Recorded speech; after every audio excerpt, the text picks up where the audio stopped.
کانپیں گے، جبریل تھر تھر کانپیں گے۔ ذرا غور کیجئے، مکین سدرہ، سدرہ کا مکین، جہاں کوئی نہیں جا سکتا، جہاں کسی کا تصور اور تخیل نہیں جا سکتا، وہاں رہنے والے جبریل فرشتوں کے سید و سردار اللہ کی حیبت سے تھر تھر کانپیں گے اور کوئی کلام نہیں کر سکے گا۔ جب جبریل کی یہ شان ہوگی تو ہم میدان محشر میں کہاں ہوں گے؟ ہماری اوقات کیا ہوگی؟ ہماری حیثیت کیا ہوگی؟ زنا کے اڈوں کو آباد کرنے کے بعد جنت کا خواب دیکھنے والوں، شراب کے اڈوں کو آباد کرنے کے بعد جنت کا خواب دیکھنے والوں، جوئے کے اڈوں کو آباد کرنے کے بعد جنت کا خواب دیکھنے والوں، کبھی حقیقتوں کی دنیا میں قدم رکھ کر کے دیکھا؟ اپنے اعمال تو دیکھو، اپنے احوال تو دیکھو۔ جب معصوموں کی یہ شان ہوگی تو مجرم اور گنہگاروں کا کیا حال ہوگا؟ اس دن کے لیے کیا تیاری کی ہے؟ بڑے فخر سے کہتے ہو جو ہوگا دیکھا جائے گا۔ میرے بھائی کیا دیکھو گے اس دن؟ ہماری اوقات اور حیثیت کیا ہے؟ اللہ اکبر، آخرت کی تیاری کر لو۔ دنیا میں گنڈا گردی کرنے نہیں بھیجا اللہ نے، دنیا میں غیبت کرنے نہیں بھیجا اللہ نے، دنیا میں جرائم کرنے میں نہیں بھیجا اللہ نے، دنیا میں سود کھانے نہیں بھیجا اللہ نے، دنیا میں حرام لقمے کھانے نہیں بھیجا اللہ نے، دنیا میں کسی کی عزت پہ کیچڑ اچھالنے کے لیے اللہ نے نہیں بھیجا۔ اللہ فرماتا ہے میں نے کیوں بھیجا؟ الذی خلق الموت والحیات لیبلوکم ایکم احسن عملا۔ ہم نے تمہیں دنیا میں اس لیے بھیجا، ہم نے زندگی اور موت کو صرف اس لیے پیدا کیا تاکہ ہم تمہاری جانچ کریں، تمہیں جانچے، ہم تمہیں جانچے کہ کون تھوڑی سی زندگی پا کر اچھا، حسن نہیں احسن، اچھا عمل نہیں، سب سے اچھا، احسن عملا، تم میں کون بہترین عمل کرتا ہے؟ اللہ نے بہترین عمل کے لیے بھیجا۔ کسی کا چھین کے کھانا بہترین نہیں ہے، خود بھوکے رہ کے اوروں کو کھلانا یہ بہترین عمل ہے۔ بہت اچھے، ماشاءاللہ۔ اگر اللہ نے جوانی کی قوت دی ہے تو پڑوسی کو دبانا بہترین عمل نہیں ہے، بلکہ اس کا سہارا بن جانا یہ بہترین عمل ہے۔ اگر اللہ نے بیوی دی ہے تو اس کو ماں بہن کی گالیاں نکالنا بہترین عمل نہیں ہے، بلکہ اس کی ڈانٹ پر، اس کی گالیوں پر مرد ہو تو صبر کر لے جانا یہ بہترین عمل ہے۔ اب بتاؤ، اللہ نے تو بہترین عمل کے لیے بھیجا اور عمل کر رہے ہو بدترین۔ بلکہ اپنے انداز میں کہہ دوں، اللہ نے تو صدیق اکبر کی طرح عمل کرنے بھیجا، تم ابو جہل کی طرح کب سے عمل کرنے لگے؟ اللہ نے تو تمہیں حضرت موسیٰ علیہ الصلوۃ والتسلیم کی طرح نیک عمل کرنے کے لیے بھیجا، تم فرعون کی طرح کیسے ہو گئے؟ اللہ اکبر، اللہ نے تو تمہیں حضرت ابراہیم کے دین پر بھیجا، تم نمرود کی طرح کس طریقے سے عمل کر رہے ہو؟ اور آگے بڑھ کے سمجھانے کے لیے کہہ دوں، خدا نے تو تمہیں امام حسین کے نقش قدم پہ چلنے کے لیے بھیجا، تم نے یزید کو اپنا آئیڈیل کب سے بنا لیا؟ قرآن کہتا ہے الذی خلق الموت والحیات لیبلوکم ایکم احسن عملا، ہم نے تمہیں مختصر سی زندگی اس لیے دی، موت و حیات کو اس لیے پیدا کیا تاکہ تمہیں جانچے، تمہیں آزمائے۔ اب ذرا غور کیجئے، یہ میدان محشر ہے جہاں جبریل کانپ رہے ہوں گے۔ گفتگو کو سمیٹتے ہوئے، تمہید میں زیادہ وقت نہ چلا جائے، اپنی گفتگو مکمل کرتے ہوئے آگے بڑھتے ہیں۔ آئیے، ایک روایت میں آتا ہے الزواجر میں حضرت سیدی مفتی اعظم مکہ ابن حجر مکی رحمت اللہ علیہ ایک روایت لکھتے ہیں، اس کو سنیں۔ اس کو فقی ابو اللیث سمرقندی نے بھی اپنی کتاب میں لکھا ہے، اور بھی بزرگوں نے اس روایت کو لکھا ہے، لیکن میں ابن حجر کے حوالے سے اس کے مفہوم کو اپنے الفاظ کے جامع میں پڑھ رہا ہوں۔ میدان محشر میں کیا ہوگا؟ ہم تو کہتے ہیں مولانا ہم نے غوث پاک کا دامن پکڑا ہے اور ہم جنت میں نہیں جائیں گے تو کون جائے گا؟ میں نے کہا میرے غوث کا دامن بے شک جنت میں لے جائے گا، لیکن پکڑا ہوتا تو یہ بات نہ کرتے۔ یاد رکھنا گھمنڈ کی بات وہ کبھی نہیں کرے گا جس کو اللہ رسول کی معرفت حاصل ہو جائے۔ حیرت کی بات ہے امام غزالی لکھ رہے ہیں کہ جس نے جوے کے آلات اپنے ہاتھ میں لیا قیامت کے دن اس کے ہاتھ سور کے خون میں رنگے ہوئے ہوں گے۔ جوا کھیلنے والوں، موبائل پر 3 پتی کھیلنے والوں، موبائل پر جوا کھیلنے والوں، ذرا سوچا آپ نے، سنا آپ نے امام غزالی جیسا مرشد لکھ رہا ہے کیا سور کے خون میں ان کے ہاتھ رنگے ہوں گے جنہوں نے دنیا میں جوا کھیلا ہوگا۔ پہلے جوا کھیلنا مشکل تھا، اب تو ایک دوست دبئی میں ہے، ایک دوست سعودی میں بیٹھا ہے، ایک دوست کلکتہ میں بیٹھا ہے، ایک دوست بلرام پور میں بیٹھا ہے، اور انٹرنیٹ کی مدد سے سب مل کر موبائل پہ جوا کھیل رہے ہیں۔ لا الہ الا اللہ۔ تمہارے ہاتھ میں غوث پاک کا دامن ہے تو تمہارے ہاتھ میں جوے کے آلات کیسے ہیں؟ اور یاد رکھنا جس کے ہاتھ میں غوث پاک اور غریب نواز کا دامن ہے وہ اپنے ہاتھ میں جوا کیسے لے سکتا ہے؟ بڑی مشکل ہے۔ لوگوں کو یہ باتیں کڑوی لگے تو لگتی رہے، لیکن ایک بات سچی سچی کہہ دوں، یاد رکھنا غوثیت ماں کا دامن اتنا غیرت مند ہے، وہ اتنے غیرت والے پیر ہیں جس کو اپنا دامن دیتے ہیں پھر اس کے ہاتھ کو پاک کر دیتے ہیں۔ اگر ہاتھ میں دامن غوث ہے تو یہ ہاتھ نہ کبھی جوے کے آلات لے سکے گا، نہ یہ ہاتھ کبھی گستاخ رسول کے ہاتھ میں جا سکے گا۔ حیرت کی بات ہے نبی کے گستاخوں سے مصافحہ بھی ہو رہا ہے، ہاتھوں میں جوے کے آلات بھی ہے اور غوث پاک کا دامن بھی ہے۔ ارے یاد رکھ جب تو باخانے کی جگہ نہیں بیٹھتا تو سرکار غوث پاک کا دامن اتنے گندے ہاتھ میں کیسے جا سکتا ہے؟ اللہ اکبر۔ جس میں جوے کے آلات بھی ہو اور گستاخ رسول سے ملنے ملانے کی گنجائش بھی ہو، ذرا توجہ تو کرو اللہ کے بندو، ہم کیسے جی رہے ہیں؟ ہمارے جینے کا انداز کیا ہے؟ بہرحال عرض کیا کر رہا تھا، ابن حجر علیہ رحمہ جو روایت لائے ہیں اس کو پوری اپنے بطور مفہوم پیش کروں اپنے الفاظ کے جامع میں۔ ایک مرتبہ سیدی عمر ابن خطاب فاروق اعظم رضی اللہ تعالیٰ خلیفہ دوم حضرت سیدنا کعب احبار سے کہتے ہیں اے کعب ذرا مجھے کچھ ایسی باتیں سناؤ۔ اپنے جوانوں کی خاص توجہ، گفتگو کا دوسرا رخ شروع ہو رہا ہے، تیسرے رخ پر بات پوری ہو جائے گی، غور فرمائیے گا سب کی توجہ۔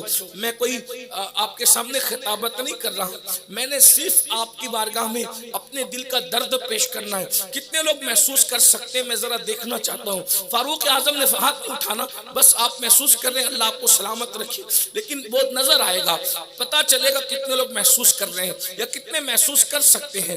اللہ اکبر۔ سید نے نعت شریف پڑھی، میرے امام کا کلام بربط دل پر چھیڑ دیا، اس لیے مجھے میدان محشر یاد آیا، تو میں نے چاہا کہ سبھی میدان محشر کی سیر کر لیں، تصورات کی دنیا میں محشر کی سیر کر لیں۔ فاروق اعظم سرکار ایک دن حضرت کعب احبار سے کہتے ہیں اے کعب ذرا ہمیں ایسی باتیں سناؤ کہ ہمارے دل میں اللہ کا ڈر مزید پیدا ہو، اللہ کا خوف مزید پیدا ہو۔ آج کل تم خوف کی باتیں سننا ہی نہیں چاہتے، اس لیے کہ ہم تو یہ چاہتے ہیں ان کا چہرہ دیکھو جنتی ہو جاؤ، ان کا چہرہ دیکھو جنتی ہو جاؤ، یہ شیر لے لو ہم اور کیچ کر لو اور جنتی ہو جاؤ۔ بڑی معذرت کے ساتھ، بہت معذرت کے ساتھ، میں الحمدللہ سنی اور پشتینی سنی ہوں، کنورٹڈ سنی نہیں ہوں الحمدللہ، اس پہ فخر نہیں کرتا، شکر کرتا ہوں۔ لیکن ایک بات آپ سے کہنا چاہتا ہوں میرے بھائیوں، ہم اپنے آپ پہ ظلم کر رہے ہیں۔ اگر ہم چہرے دیکھ کر جنتیں بانٹ رہے ہیں تو جن کے چہرے دکھا کے ہم جنت تقسیم کر رہے ہیں، کیا کوئی گارنٹی ہے کہ جن کے چہرے دکھا کے جنت بانٹ رہے ہیں وہ چہرے والے بھی جنت میں جائیں گے؟ کوئی اس کی گارنٹی ہے؟ میں اس پر ثبوت ابھی پیش کر دوں گا آپ کے سامنے، آپ کو تکلیف نہ ہو تو۔ میں کوئی آپ کو بدعقیدگی کی طرف دعوت دینے نہیں آیا، لیکن اتنا ضرور کہتا ہوں جنت اتنی سستی نہیں ہے جتنی ہم نے بنا دیا۔ یار رمضان شریف میں بھی فجر نہیں پڑھتے، پھر تم کس جنت کے متلاشی ہو؟ مجھے بتاؤ، گٹکے بیڑی اور سگریٹ کے شوق میں رمضان شریف میں روزہ نہیں رکھتے، پھر تم کس طرح کے جنتی ہو میرے بھائیوں؟ جنت باپ کی نہیں ہے میرے بھائی، گلی کا پلاٹ بھی تمہارے باپ کا نہیں ہے، تم کہتے ہو جنت ہمارے باپ کی ہے۔ اللہ اکبر۔ ایک بات آپ سے کہوں میرے عزیز، جس کو یہ کہنے کا حق تھا نا کہ جنت میرے باپ کی ہے، جس کو یہ کہنے کا حق تھا نا جنت میرے باپ کی ہے، جس کو یہ کہنے کا حق تھا نا جنت میرے باپ کی ہے، وہ ذات تھی سیدہ طیبہ طاہرہ عابدہ زاہدہ راکعہ ساجدہ نقیہ تقیہ زکیہ ماشاءاللہ نبیہہ عالمہ غیر معلمہ ام الحسنین سیدہ فاطمہ الزہرا کو یہ حق تھا، سبحان اللہ کہہ سکتی تھی کہ جنت میرے باپ کی ہے، مگر اس کے باوجود فاطمہ الزہرا فرض تو فرض ہے، نفل تو نفل ہے، پوری پوری رات ایک ایک سجدے میں گزار دیتی، اور جب صبح آتی تو حسرت سے کہتی مولا تو نے رات اتنی چھوٹی بنائی کہ تیرے محبوب کی بیٹی فاطمہ دل کھول کے سجدہ نہ کر سکی، اتنی بڑی رات دے دے کہ فاطمہ دل کھول کر کے سجدہ کر سکی۔ ماشاءاللہ ماشاءاللہ، نعرہ تکبیر، نعرہ رسالت، مسلک اعلیٰ حضرت، مسلک اعلیٰ حضرت حضور سید امین القادری صاحب قبلہ۔ جنت جس کے باپ کی ہے وہ تو پوری پوری رات سجدے میں گزار رہی ہے، اور جن کے باپ کو کلمہ پڑھنا بھی نہیں آتا وہ کہہ رہے ہمارے باپ کی جنت ہے، اور وہ پوری پوری رات عیاشیوں میں گزارے۔ عیاشی کرنے کے لیے وہ ممبئی تک کا سفر کرتے، کلکتہ تک کا سفر کرتے، عیاشی کرنے کے لیے وہ پتہ نہیں کہاں کہاں کا سفر کرتے۔ یا غور تو کرو، جس کے باپ کی جنت ہے وہ سیدہ فاطمہ بنت محمد ہے صلی اللہ علیہ وسلم، جس کے باپ کی جنت ہے وہ زینب بنت محمد ہے صلی اللہ علیہ وسلم، جس کے باپ کی جنت ہے وہ سیدہ رقیہ ام کلثوم ہے، ابراہیم اور حضرت قاسم ہے۔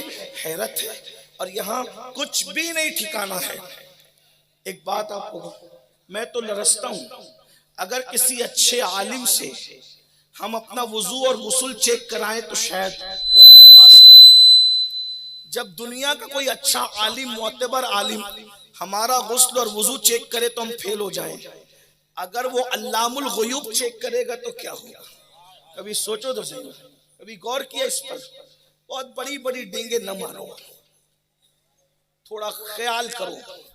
اور اگر آپ چاپلوسی کرنے والوں کے بہکاوے میں آ کر کے آسمان پہ چڑھ رہے ہیں تو میرے اور آپ کے جنتی کہہ دینے سے کوئی جنتی نہیں ہوتا، اور نہ جہنمی کہنے سے جہنمی ہوتا ہے۔ اس لیے جس کو رسول اللہ نے جنت کی بشارت دی ہے وہ حضرت کعب سے کہہ رہے ہیں کہ اے کعب ذرا مجھے ایسی بات بتا کہ میرے دل میں اللہ کا خوف مزید پیدا ہو۔ اور وہ پہلے اللہ سے اتنا ڈرتے ہیں کہ ایک آیت سنی قرآن کی، ان عذاب ربک لواقع ما لہ من دافع۔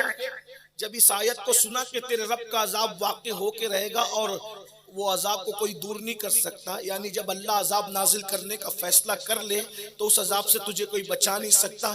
فاروق اعظم چیخ مار کے بے ہوش ہو گئے، بے ہوش ہوئے، 1 مہینے تک بیمار رہے، لوگ ان کی عیادت کے لیے آتے ہیں۔ جو اللہ کے عذاب کی آیتیں سن کے 1 مہینے تک بیمار رہتا ہے وہ فاروق اعظم ہے، جس کے چہرے پر آنسوؤں کا نشان پڑ گیا تھا اللہ کے خوف سے رونے کی وجہ سے، گالوں پر، وہ سیدنا فاروق اعظم ہے۔ آقا نے جنت کی بشارت دی ہے۔ شان یہ کہ ایک بار جبریل علیہ السلام کہتے ہیں یا رسول اللہ عمر آ رہے ہیں، تو آقا فرماتے ہیں کہ آسمان والے بھی میرے عمر کو جانتے ہیں۔ عرض کی یا رسول اللہ زمین والوں سے زیادہ آسمان والے عمر کو جانتے ہیں، زمین والوں سے زیادہ آسمان والے عمر کو جانتے ہیں۔ میں یہ بات کیوں سمجھ میں آتی ہے پتہ ہے کہ زمین پر تو کچھ رابضی موجود ہے لیکن آسمان پہ کوئی رابضی موجود نہیں ہے، اس لیے زمین والوں سے زیادہ آسمان والے عمر کو جانتے ہیں۔ تو آقا نے فرمایا کہ ذرا سا میرے عمر کی شان بیان کر دو جبریل تم۔ تو جبریل علیہ السلام کہتے ہیں یا رسول اللہ اگر میں نوح کی عمر کے برابر یعنی 1000 سال کی عمر لے کر آؤں اور فضائل عمر بیان کروں تو 1000 سال ختم ہو جائیں گے، آپ کی عمر کی فضیلت ختم نہیں ہو سکتی۔ یہ جبریل 1000 سال جس کی فضیلت بیان کرے تو عمر 1000 سال کی عمر ختم ہو جائے لیکن فضائل عمر ختم نہیں ہو سکتے. غور فرمائے وہ عمر ابن خطاب ہے. فرمایا میرے بعد اگر کوئی نبی ہوتا تو عمر ابن خطاب ہوتے. عمر کو دیکھ کر شیطان اپنا رستہ بدل دیتا ہے. عمر کی زبان پر حق جاری ہوتا ہے. عمر کی زبان سے اللہ کلام فرماتا ہے. اس طریقے کی بہت سی روایتیں موجود ہیں. لیکن ایک بات آپ سے عرض کروں, وہی فاروق اعظم سیدنا عمر ابن خطاب کہتے ہیں اے کعب ذرا مجھے ایسی باتیں سنا جس سے میرے دل میں اللہ کا مزید ڈر اور خوف پیدا ہو. اب کعب احبار کہتے ہیں اور گفتگو سمجھتی ہے, ذرا توجہ کریں, محسوس کریں, یہ بات سننے سے زیادہ محسوس کرنے والی ہے. میری قوم کے جوانوں, ہم نے اپنے آپ کو جہنم کے راستے پہ ڈال رکھا ہے. یاد رکھنا, اچھی طرح یاد رکھنا, اگر ممبئی کا راستہ چلو گے لکھنؤ کبھی نہیں پہنچ سکتے. لکھنؤ کا راستہ چلو گے ممبئی کبھی نہیں پہنچ سکتے. جو راستہ چوز کرتا ہے آدمی اسی منزل پر پہنچتا ہے. جس نے لکھنؤ کا راستہ اختیار کیا وہ ممبئی کبھی نہیں پہنچ سکتا. جو ممبئی کا راستہ اختیار کرے وہ لکھنؤ کبھی نہیں پہنچ سکتا. میرے بھائی, تم نے جہنم کا راستہ اختیار کر لیا اور سوچتے ہو کہ ہم جنت میں پہنچ جائیں گے. سوچو تو صحیح, پوری زندگی فجر کی نماز میں کبھی مسجد نہیں جاتے. یہ کون سا راستہ ہے؟ جوا کھیل رہے ہو, کون سا راستہ ہے؟ جھوٹ بول رہے ہو, کون سا راستہ ہے؟ تمہارے موبائل کے اندر کیا کیا بھر کے رکھا ہے, کون سا راستہ ہے؟ روزانہ فلم تو دیکھتے ہو, کیا روزانہ قرآن بھی پڑھتے ہو, کون سا راستہ ہے؟ اثروں پہ ٹوپیاں رکھنے شرماتے ہو, کون سا راستہ ہے؟ ہیروں کے طریقے پہ بال تو کٹاتے ہو, 1,000 اور 1,500 روپے دے کے ادھر سے کاٹ دے ادھر سے کاٹ دے اور سر کے اوپر جو ہے بالکل چوٹی رکھ دے. یہ کس کا طریقہ ہے پتہ ہے؟ یہ اونٹوں کے بال اس طرح عرب میں کاٹے جاتے تھے. اللہ کے رسول علیہ السلام کے فرمان کا مفہوم ہے قریب قیامت لوگ, لڑکے لوگ, جوان لوگ بختی اونٹوں کی طرح اپنے بالوں کو رکھیں گے. ہائے ہائے, آج اپنی آنکھوں سے دیکھ لو, تمہیں شرم نہیں آتی؟ اللہ اکبر, جانوروں کی طرح بال رکھ رہے ہو, نبی کی سنت کی طرح بال نہیں رکھ رہے ہو. جملے تلخ لگے تو معاف کرنا, نشتر جو لگاتا ہے وہ دشمن نہیں ہوتا. بڑی معذرت کے ساتھ ایک بات کہوں میرے بھائی, جن کی نگاہوں سے, پاپ کی نگاہوں سے سالیاں تک محفوظ نہ ہو, گلی کی بچیاں تک محفوظ نہ ہو, وہ لوگ بھی جنت میں جائیں گے. ذرا غور تو کیجئے, میں آپ کو مایوس کرنے نہیں آیا, لیکن اپنے اعمال کو بھی ذرا دیکھیں.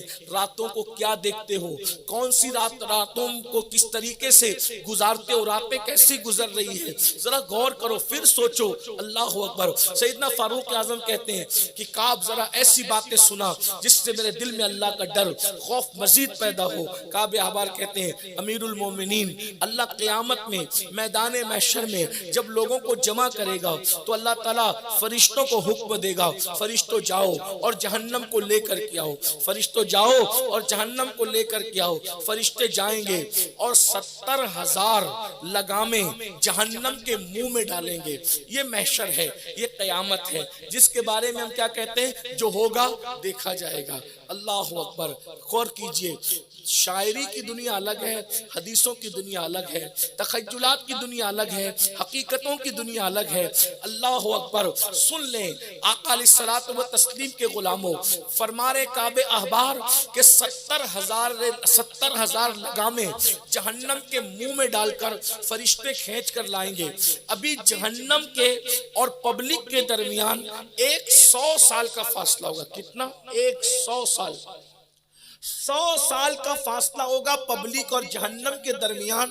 فرماتے ہیں کعب کہ جب جہنم ایک سانس لے گا 100 سال کی دوری پر تو ایسے شرارے بلند ہوں گے کہ سارے انبیاء, اولیاء, صحابہ سب لوگ اپنے گھٹنے زمین پہ ٹیک دیں گے. یہ کوئی نیک اور بد کا بھی تذکرہ نہیں ہے, انبیاء بھی اپنے گھٹنے اللہ کے خوف سے زمین پہ رکھ دیں گے. ہم کہاں ہوں گے؟ ہمارا ٹھکانہ کیا ہوگا؟ آج سفید کپڑے پہن کے بن جائیے جتنے نیک بن رہے, کرتا پیجامہ بدن پہ ڈال کر کے ظاہر تو بدل لیا, چولا تو بدل لیا, اندر کیا ہے؟ اللہ کے رسول علیہ السلام نے دل کی طرف اشارہ کر کے فرمایا التقوی ہاں ہونا, تقوی یہاں ہے, تقوی یہاں ہے. بتائیے کیا مکاری کر کے میں تمہیں دھوکہ دے سکتا ہوں, تم مجھے دھوکہ دے سکتے ہو, کیا اللہ کو بھی دھوکہ دے لو گے؟ اسی لیے کہتے ہیں میرے بھائی منافق تو نہ بنو نا. زبان سے کہتے ہو اللہ دیکھ رہا ہے, زبان سے کہتے ہو اللہ دیکھ رہا ہے, پیر صاحب دیکھ رہے ہیں تو آپ کھڑے ہو کے پانی نہیں پیتے، اور اللہ دیکھ رہے تو زنا کے اڈے پہ جانے کی ہمت کیسے ہوتی؟ عورتوں سے ناجائز تعلقات قائم کرنے کی ہمت کیسے ہوتی؟ اللہ دیکھ رہا ہے۔ گلی کا آدمی دیکھ رہا ہو تو ہم پان کی پچکاری جو ہے وہ محلے کی گلی میں نہیں تھوکتے، اور اللہ دیکھ رہا ہے سود کے لقمے کھا لیتے ہو۔ تو گلی کے انسان کے دیکھنے کا اتنا خوف اور اللہ کے دیکھنے کا خوف نہیں، اسی لیے تو اللہ فرما رہا ہے وما قدر اللہ حق قدری، تو نے اللہ کی وہ قدر نہیں کی جیسا کہ قدر کرنے کا حق تھا۔ جو قوم اپنے اللہ کی قدر نہ کرے وہ عزت کے ساتھ زمین پہ جی سکتی ہے؟ یہ رو رہے ہو، چلا رہے ہو، ماتم کر رہے ہو کہ دنیا میں ہم مارے جا رہے ہیں، کاٹے جا رہے ہیں، تباہ کیے جا رہے ہیں، ہمارے گھر گرائے جا رہے ہیں، ہمارے گھروں سے دھواں اٹھ رہا ہے، ہماری بیٹیاں یتیم ہو رہی، ہمارے بچے ہماری بیٹیاں بیوہ ہو رہی، ہمارے بچے یتیم ہو رہے۔ کیوں نہ ہو؟ جو قوم اللہ کی قدر نہ کرے وہ قوم کبھی عزت پا سکتی ہے؟ اگر نہیں سدھرو گے، بددعا کے طور پہ نہیں کہہ رہا ہوں، حقیقت بیان کر رہا ہوں، اگر نہیں سدھرو گے تو اس سے بدترین حالت دیکھو گے۔ ابھی جو ظالم مسلط ہے نا، اس سے بڑھ کر کے فرعون اور نمرود تم پر مسلط کیے جائیں۔ کیوں؟ اس لیے کہ جب اللہ ناراض ہوتا ہے تو وہ تم پر ظالم حکمراں مسلط کرتا ہے۔ جب تک ابو ہریرہ جیسے لوگ رہے، حکمراں صدیق اکبر جیسے لوگ، قرآن کہتا ہے ان اللہ لا یغیر ما بقوم حتی یغیر ما بانفسہم، اللہ کسی قوم سے اس وقت تک نعمت نہیں چھینتا جب تک کہ وہ قوم خود ایسے حالات پیدا نہ کرے۔ ہماری بیٹیاں بے پردہ ولیموں میں جائیں، ہماری بیٹیاں لڑکوں کے ساتھ ایک ایک گھنٹہ بات کر رہی ہے فون پر، باپ کے کان پہ جو تک کیوں نہیں رینگتی؟ جس مذہب میں بیٹی کو مسجد جانے کی اجازت نہیں، اس مذہب کی بیٹیاں شادی کے موقع پر بیوٹی پارلر تک جا رہی ہیں۔ کون منع کر رہا ہے؟ کون روک رہا ہے؟ مولویوں کا تو مذاق اڑایا جاتا ہے، مولوی کو کیا سمجھتا ہے، یہ تو پرانی بات کرتا ہے، یہ 2 کوڑی کا مولوی ہماری بیٹی کو روکے گا؟ اگر مولوی کی بات نہیں سنو گے اور مولوی کو حقیر سمجھ کر کے 2 کوڑی کا کہتے ہو تو غصے سے نہیں بلکہ بڑی محبت سے ایک جملہ کہتا ہوں، جسے 2 کوڑی کا مولوی کہتے ہو نا، اگر اس مولوی نے آپ کے ابا جان کا نکاح نہ پڑھایا ہوتا آپ کی امی کے ساتھ، آپ کی ماں کبھی بھی آپ کے باپ پہ حلال نہیں ہوتی۔ یہ 2 کوڑی کے مولوی کا احسان ہے، جسے 2 کوڑی کا کہہ رہے ہو نا، کہ اس نے نکاح پڑھا کر کے آپ کے حلال ہونے کے راستے بنائے، اور مرو گے تو یہی مولوی جنازہ پڑھائے گا جسے تم 2 کوڑی کا کیا بات کرتے ہو۔ اتنے بھی مغرب زدہ نہ بنو، اتنے بھی خود غرض نہ بنو، اتنے بھی مغرور نہ بنو۔ تکبر اللہ کو پسند نہیں، اور جس کو مولوی کہتے ہو اس کو 2 کوڑی کا بھی کہتے ہو۔ مولوی کا مطلب کبھی لغت میں دیکھا کیا ہوتا ہے؟ مولوی کا مطلب ہوتا ہے اللہ والا، جو اللہ والا ہوگا وہ 2 کوڑی کا کیسے ہو سکتا ہے؟ اپنے علماء کی عزت کرنا سیکھو، اپنے علماء کی قدر کرنا سیکھو۔ اللہ اکبر، اللہ کے بندو۔ تو کعب احبار رضی اللہ تعالیٰ عنہ کہتے ہیں امیر المومنین، جب جہنم 70,000 لگامیں ڈال کر لائی جائے گی اور وہ پہلی سانس لے گی تو سب اپنے گھٹنے زمین پہ ٹیک دیں، پھر کہتے ہیں امیر المومنین، جب دوسری مرتبہ جہنم سانس لے گا میدان محشر میں تو لوگوں کے سینے سے ان کے دل نکل کر ان کے حلق میں اٹک جائیں گے۔ بیٹھ جاؤ بیٹا، کوئی ادھر نذرانہ نہ لائے، آپ وہیں بیٹھ کر سنیں۔ نذرانہ دینے کا شوق ہے، طریقہ بتاتا ہوں۔ پہلی بات تو نذرانہ لینے کا انکار نہیں کیا جا سکتا، یہ تکبر کی علامتوں میں سے ایک علامت ہے۔ میں گھمنڈ کی بنیاد پہ نذرانہ لینے کا انکار نہیں کر رہا ہوں، بات سن لو، یہ بڑا نذرانہ ہے، دینے کا شوق ہے، طریقہ بتا رہا ہوں، انکار نہیں کر رہا ہوں۔ ایک جیب سے نکالو، دوسری جیب میں ڈال دو، اور جب محفل ختم ہو جائے آج فجر کی نماز اپنے محلے کی مسجد میں جا کر صحیح العقیدہ امام کی اقتداء میں ادا کرنا، اور وہ ساری رقم لے جا کر اس کو کہنا یہ سید کی طرف سے اور میری طرف سے، ہم دونوں کی طرف سے آپ کو نظر آنا ہے، ٹھیک ہے؟ بس اب کوئی ادھر نہیں آنا، ادھر ہی ادھر نکالنا، لیکن ایسا نہیں کرو گے تم۔ ہے نا. وجہ ہے کہ اگر آپ ادھر سے نکال کے ادھر ڈالو گے تو ویڈیو میں آؤ گے ہی نہیں. آج تو سارے کام ویڈیو کے لیے کرتے ہو میرے بھائی, اللہ ماشاءاللہ سب کی بات نہیں کرتا. ریلیف تقسیم کی ویڈیو کے لیے, علماء کے ساتھ مصافحہ کیا ویڈیو کے لیے, سب ویڈیو کے لیے کر رہے ہو بھائیوں. کچھ اللہ کے لیے بھی کر لو. ہم نے اپنے بزرگوں سے سنا, پہلے لوگ ملتے تھے کہتے تھے سید صاحب دعا کرنا, ایسے چمکتے والے یہ سادات رسول اللہ کی حال. علماء سے کہتے دعا کرنا. ہمارے یہ سید صاحب امام علی رضا کی اولاد میں سے سید صاحب دعا کرنا. اور آج فوٹو گھٹنے پہ ہمارے ہاتھ رکھ دیتے ہو, کندھوں پہ ہاتھ رکھ دیتے. ہم تو برا نہیں مانتے, لیکن کیا یہ بے ادبی نہیں ہے؟ اور پھر سوچو سیلفی سے فائدہ کیا ہے؟ اگر دعا لوگے تو دعائیں تقدیر بدل دیتی. آپ کی توجہ دعا کی طرف ہے ہی نہیں ہے. پہلے لوگ دعا لینے کے لیے کتنا لمبا سفر کرتے تھے. ابھی آپ کو اویلیبل ہوتے سب بڑے بڑے بزرگ لوگ, لیکن آپ کو صرف سیلفی چاہیے, کچھ نہیں چاہیے, تاکہ 4 جگہ بتا سکو میں فلاں سے مل کر. ایک بات بتاؤں, یہ سیلفیاں اسٹار فلمی اسٹاروں کے ساتھ لی جاتی تھی. اب ہمیں فلمی اسٹار سمجھتے, اتنا گرا دیا ہمیں, اتنا گرا دیا کہ جو اسکرین پر آ کر زنا کرتے ان کی صف میں ہمیں کھڑا کر دیا. سوچو تو صحیح, کیا شریفوں کے ساتھ بھی سیلفیاں لی جاتی تھی کبھی؟ بولو کبھی لی جاتی تھی؟ یہ حال ہے. آپ نے ہمیں اتنا گرا دیا, کوئی بات نہیں, اور پتہ نہیں کتنا گرا ہوگا. قول تو کہہ رہا ہے کہ شہزادہ رسول ہے, اور فعل کہہ رہا ہے کہ وہی صف میں تو کھڑا ہے جن سے سیلفیاں لی جاتی تھی. کچھ طریقہ بھی سیکھا نہیں, برا نہیں ماننا, لیکن سب چیزیں ویڈیو کے لیے مت کرو.